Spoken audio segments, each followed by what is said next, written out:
Part 1. This is a testimony of my new life. I am sorry if that sounds strange. I will do my best to explain. I think you may or may not understand my struggles. I am not going to tell you that I was the worst person in the world and I suddenly became the best person and suddenly accomplished every goal I set out for. It is only by the grace of the Almighty that I lived. I have made many mistakes in my old life and even in my new life. Sometimes I did better than others handling them. I tried to fix the things I could fix. But sadly I could not fix everything. I look back at my life now as an old person, and I can still say Jesus is still the best thing that ever happened to me. I remember when I got saved. It was an early fall day on a Wednesday. I was in the balcony of the Free Bus Avenue Church of God, a large Pentecostal holiness church in the south end of Columbus, Ohio. I was standing in the balcony praying even though I really did not know how due to the pastor asked everybody to stand and pray. I prayed the only prayer I knew, which was the Lord's Prayer. You know, Our Father which is in heaven, hallowed be thy name. At the end of that prayer I added these words: help me.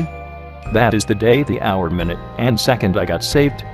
This experience was so great to me that it has carried me through these many years of my life. However, that was not the end, it was just the beginning of my new life. Good time with a lot of joy and hard times with a lot of heartache came and went. One thing I did during the hard times is pray and learn. Part 2. I remember old saints from the churches laid hands on me and prayed for me this prayer many times: God, give him your word. I thank them for that. In a way, that may be why I hungered for the hearing and study of it. I read the Bible through about 3 times, and after that I read a different book of the Bible 4 or 5 times in different translations to compare them. I first started with an old school American Heritage Dictionary for my only reference book. I was 21 when I got saved. I made a really great friend who I trusted with everything, Sister Nylene Terry. I really had a lot of Christian love for this woman, and I trusted her more than I ever trusted anybody else in my life. She told me that God had showed her to read the Bible through and do not miss a word. That advice had a big impact on my life. I had my dictionary and my 4 translations even though I was mostly around King James only people. I went through the whole Bible once with only a dictionary, and then again, but I was color coding it and taking notes. I got a great reference book, Strong's Concordance. I went through the Bible again for the 3rd time with this tool to check out words in the original languages. I started the one book at the time in 4 translations to see how the wording was, and looked at footnotes of why they translated things the way they did. During all this I saw that God had a name, but there was 2 translations of what it was. It was either Yahweh or Jehovah due to Strong's and the New Jerusalem Bible, which was one of the translations I read. I also learned at this time that Jesus was not originally named Jesus. I did not study that much due to circumstances in my life that made me think more of career development. I went to a small private college and was trying to use my work experience with the college education to build my career. Being poor and no real work skills that was needed to make a living was something I just did not have. I had to take time to be able to get those abilities. For not having those skills cost me a marriage. I still went to church and had an okay prayer life, but felt inside as shortchanged for the things that I felt God wanted to show me. I was trying to fix my mistake. My prayers changed from God, let me understand your word, to God, make me a success and get back my family. God answered both prayers. However, it took more time. I had to accomplish this goal of getting my wife and kids back, and never fully accomplished this goal. Part 3. My kids grew up and I was with them as much as I could be. They did grow up to be good people and raised some great kids of their own. My grandchildren are now young adults. I have one at this time is still a young teen. The relationship with my ex-wife has been up and down. I do not know exactly where it is now. I think it is more down due to I have not talked to her for a long time. I really loved her and tried to make things right. I just could not in the time I had due to how far I was down and the fact she just could not wait on me to rise to a higher standard of living in life. The success came. I switched trades in 2000 from higher-end security to computers. I prayed to get a job at Dell Computers that just built a plant in Tennessee. I moved there to be with my children. I was able to have somewhat of a relationship with them and my grandchildren. What I did not realize how far my family was to where I was working at. It was a 2.5-hour drive each way, which meant I spent about 5 hours a day driving and work 8 to 12 hours a day 4 to 7 days a week. I cut that time to about 45 minutes each way by moving to Nashville. I lived there for about 2 years and hated it. I moved back to the little Tennessee city of Erin to be closer to my kids again. I am not sorry about that, even though that drive was hard. God was with me and kept me safe during this time. Between the Nashville apartment living by myself, not knowing anybody, I started spending more time studying again and voice chatting on the internet with like-minded people. This increased my study capabilities greatly. By hearing things that I never heard and knowing just what I needed to study and how to study it. I never stopped praying. I was a part of this olive branch ministry that meet once a month and had a Sabbath day service or a workshop.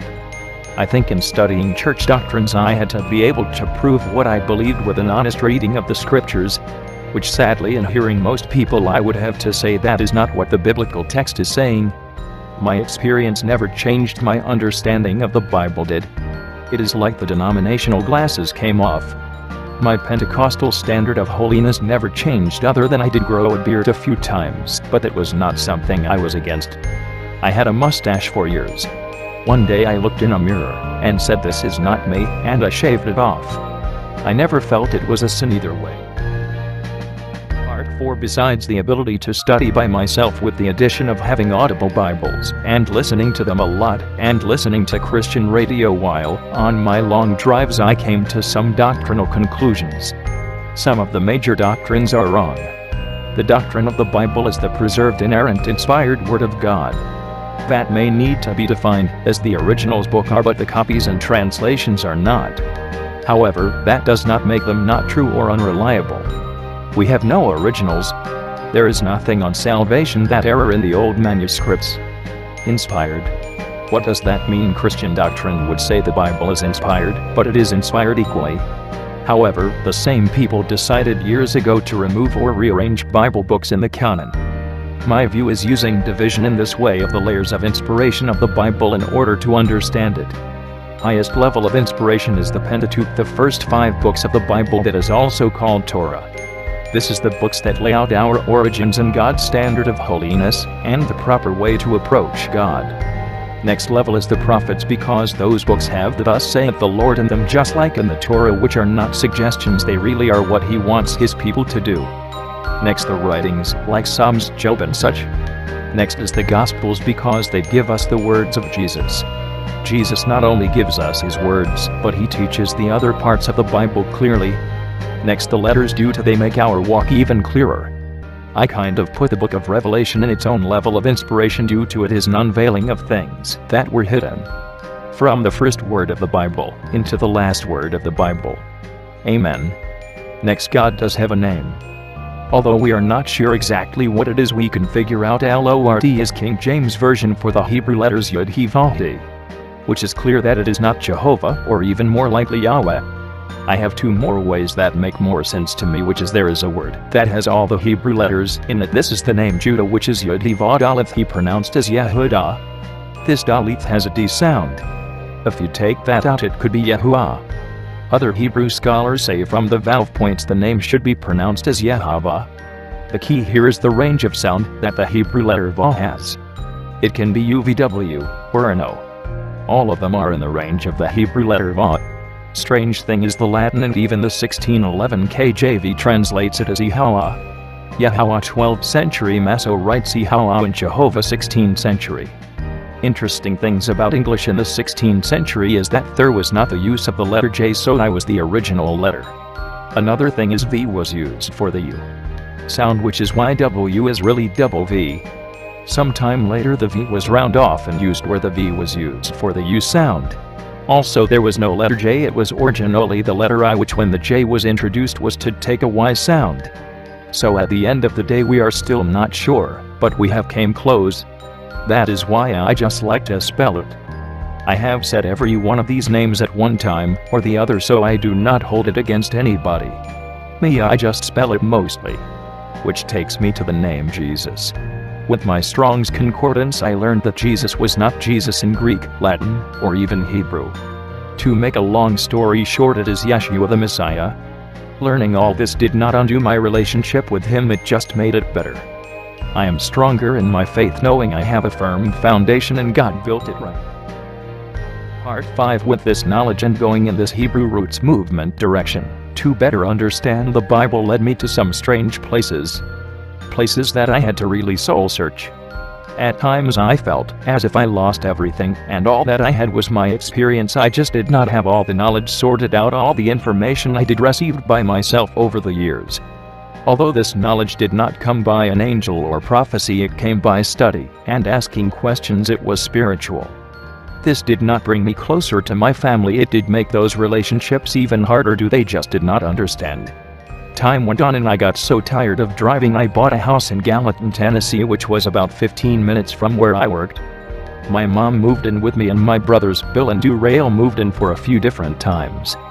Mom died November 27th, a Sunday night, 2012. I loved her and wanted to make her life better.